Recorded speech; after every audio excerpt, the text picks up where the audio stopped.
Hi, I'm Willis Barber, and I'm a teacher at Maud Sanders Primary School here in Peoria, and I'm also president of Community Children's Theater. And I'm so excited to get to share with you one of my favorite Dr. Seuss stories called The Sneetches. And I love this story because it's got a really great message to it, and I hope that you understand the message and get to learn from it like I have. This is called The Sneetches by Dr. Seuss.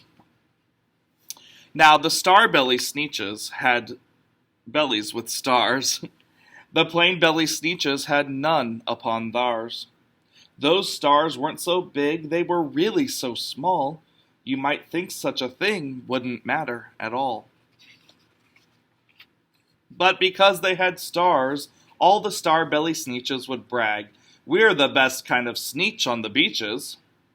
With their snoots in the air, they would sniff and they'd snort, "We'll have nothing to do with the plain-belly sort." And whenever they met some, when they were out walking, they'd hike right on past without even talking. When the star-belly children went out to play ball, could a plain belly get in the game? Not at all. You could only play if your bellies had stars, and the plain belly children had none upon theirs.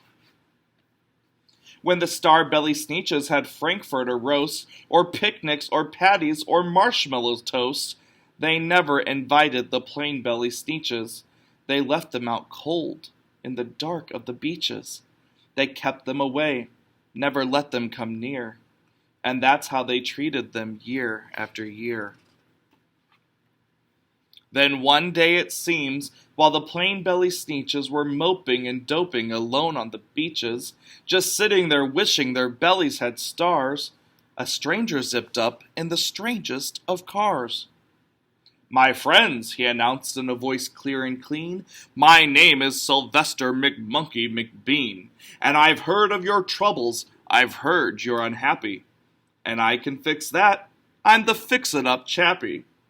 I've come here to help you, I have what you need, and my prices are low, and I work at great speed, and my work is 100% guaranteed." Then quickly Sylvester McMonkey McBean put together a very peculiar machine. And he said, "You want stars like a star-belly Sneetch? My friends, you can have them for $3 each. Just pay me your money and hop right aboard." So they clambered inside.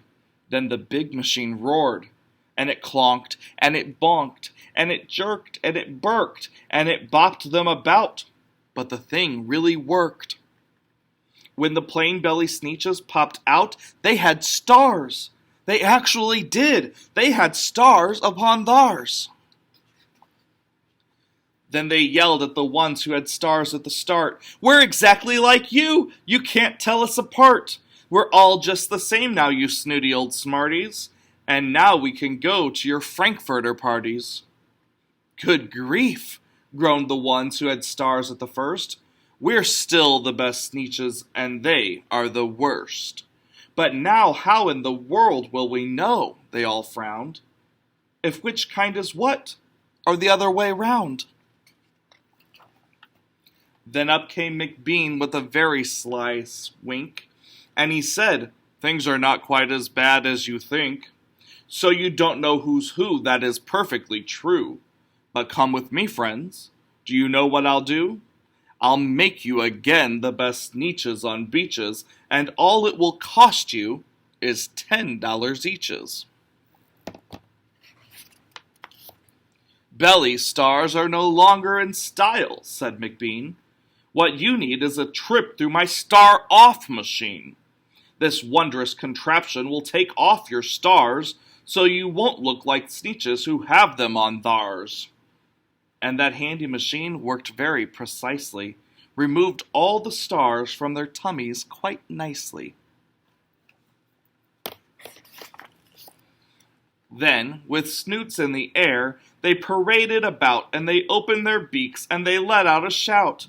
"We know who is who, now there isn't a doubt. The best kind of Sneetches are Sneetches without." Then, of course, those with stars all got frightfully mad. To be wearing a star now was frightfully bad. Then, of course, Old Sylvester McMonkey McBean invited them into his star-off machine. Then, of course, from then on, as you probably guess, things really got into a horrible mess. All the rest of that day on those wild screaming beaches, the fix-it-up chappie kept fixing up Sneetches. Off again, on again, in again, out again.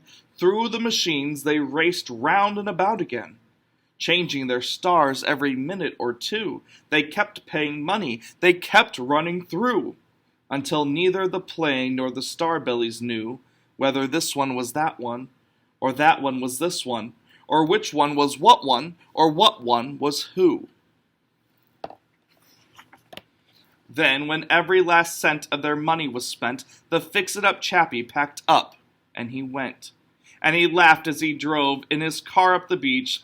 They will never learn, no, you can't teach a Sneetch. But McBean was quite wrong. I'm quite happy to say that the Sneetches got really quite smart on that day. The day they decided that Sneetches are Sneetches, and no kind of Sneetch is the best on the beaches. That day all the Sneetches forgot about stars, and whether they had one or not upon theirs. Thank you for reading with me today. I hope that you enjoyed this story, and if you love this story, please check out all the rest of the stories by Dr. Seuss.